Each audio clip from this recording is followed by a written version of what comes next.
today.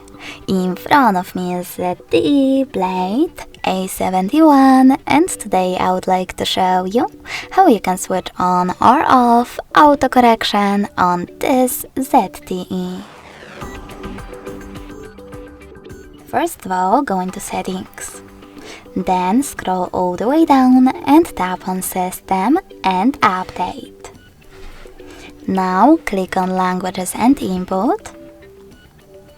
Select On-Screen Keyboard and Gboard. Finally, tap on Text Correction, scroll down just a bit and select this switcher next to Autocorrection.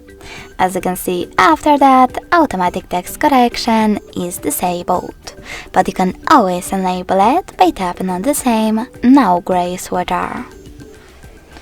Thanks so much for watching. If you enjoyed this video, leave a like, comment and subscribe. Bye!